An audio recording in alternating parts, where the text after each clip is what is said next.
वो हदीस शरीफ जो तफसीर इब्ने कसीर में और दीगर बहुत से माखज़ में मौजूद है, हज़रत हुज़ैफ़ा बिन यमान रदी अल्लाह तआला अन्हु जिनको साहिबे सिर्रे रसूल सल्लल्लाहु अलैहि वसल्लम कहा जाता है कि नबी अकरम सल्लल्लाहु अलैहि वसल्लम ने अपनी राज की खुसूसी बातें उनको बताईं और वो इसके स्पेशलिस्ट थे।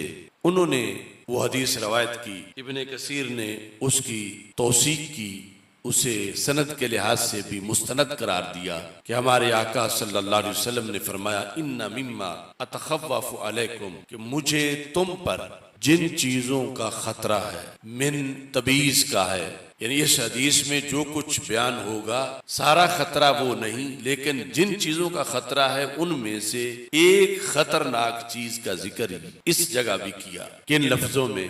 फरमा इन्ना मिम्मा अतखव्वफु अलैकुम रजुलुन, मुझे जिन चीजों का तुम पर खतरा है उनमें से एक आदमी है जो मुस्तकबिल में पैदा होगा, और उसकी फिर अलामतें बयान की। रजुलुन क़रा अल कुरआन, मुझे इस उम्मत पर एक ऐसे शख्स का खतरा है जो अपनी दावत, अपनी तबलीग, अपनी तहरीक, अपनी तंजीम, उसका मदार कुरान पे रखेगा। है खतरनाक, मगर उसका तबलीग का अंदाज, दीन की तरफ दावत का अंदाज, लोगों के सामने सारे का सारा उसका तल्लुक कुरान के साथ होगा। यानी यहाँ आपने वाज़े फरमा दिया कि इस हदीस में जिस खतरे का जिक्र आ रहा है उसका तल्लुक डायरेक्ट यहूद से नहीं कि वो कोई एलानिया यहूदी बंदा हो या नसरानी हो, क्रिश्चियन हो, या वो हिंदू हो, वो सिख हो, उसकी दावत का ताल्लुक कुरान से होगा, यानी वो दावेदार मुसलमानी का होगा। वकाना रिदाउहुल इस्लाम, फरमा उसने चादर इस्लाम की ओढ़ी हुई होगी। फातराहु इला मा शा अल्लाह फनसलख मिन्हु, फरमाया वो इसी तरह अपनी दावत लेकर चलेगा, कुरान हाथ में और इस्लाम का लिबादा ओढ़कर, फिर जाकर वो अपना ये लिबादा उतार देगा। वनबाज़हु वरा ज़हरिही, वो कुरान जो उसने पहले हाथ में पकड़ा हुआ होगा फिर वो अपनी पुश्त के पीछे उसे फेंक देगा माज़अल्लाह। वसआ अला जारिही बिस्सैफ, और वो करीबी मुसलमानों के खिलाफ जिहाद का ऐलान कर देगा, जिहाद बिस्सैफ, और इसकी वजह भी वो बयान करेगा। वरमाहु बिश्शिर्क, और करीबी मुसलमानों का कत्ल वाजिब करार देगा, और उसका सबब ये बताएगा कि ये मुसलमान नहीं रहे बल्कि मुशरिक हो गए। यानी मुसलमानों को मुशरिक करार देकर वो मुसलमानों पे हमलावर हो जाएगा।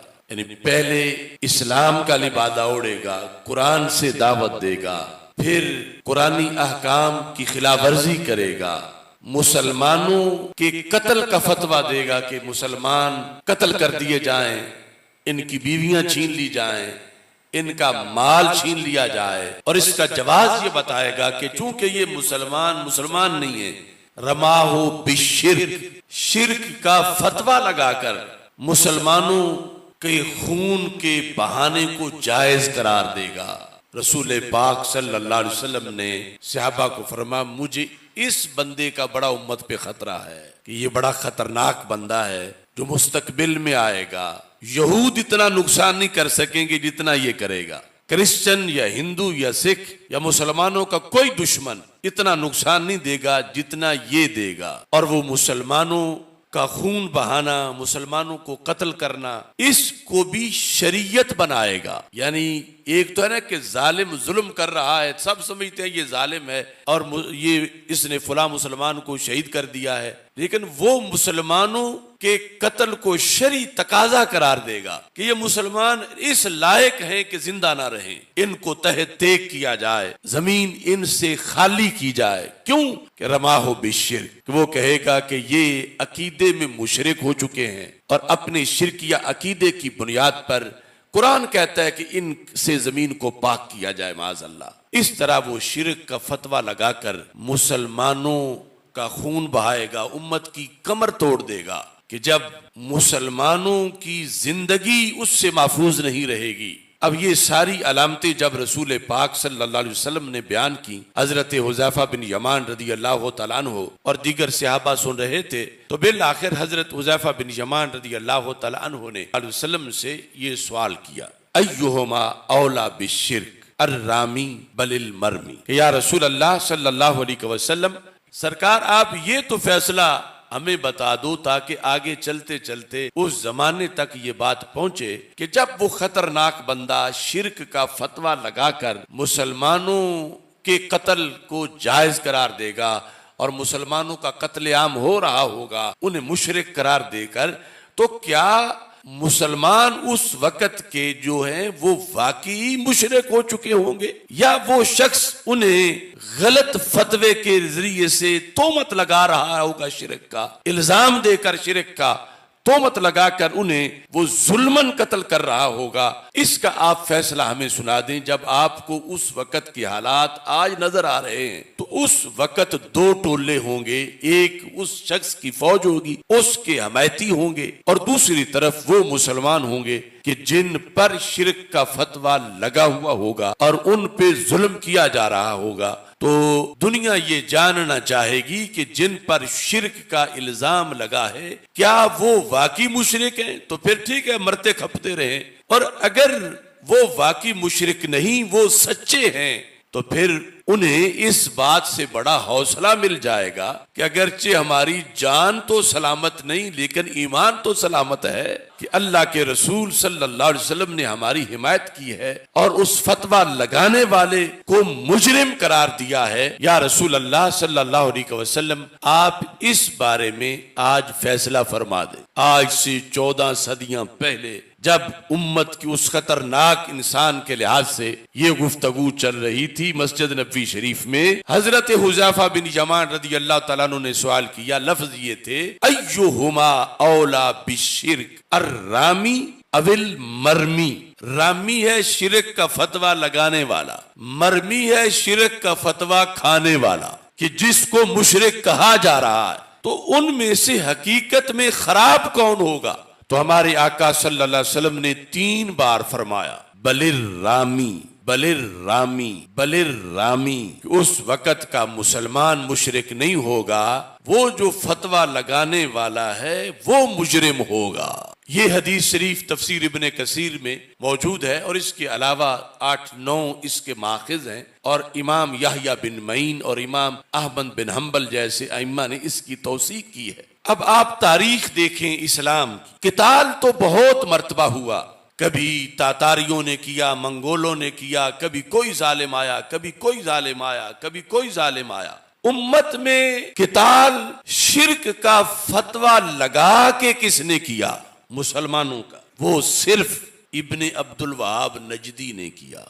उसके अलावा यूं अस्करियत, दहशतगर्दी, बर्बरियत और कत्लेआम, जिसको गैर जानिबदार जो राइटर हैं उन्होंने भी 3 लाख की तादाद मुसलमानों की लिखी, जो मक्का मुकरमा के थे, जो मदीना मुनव्वरा के थे, जो ताइफ के थे और हिजाज मुकद्दस के मुख्तलिफ शहरों के थे।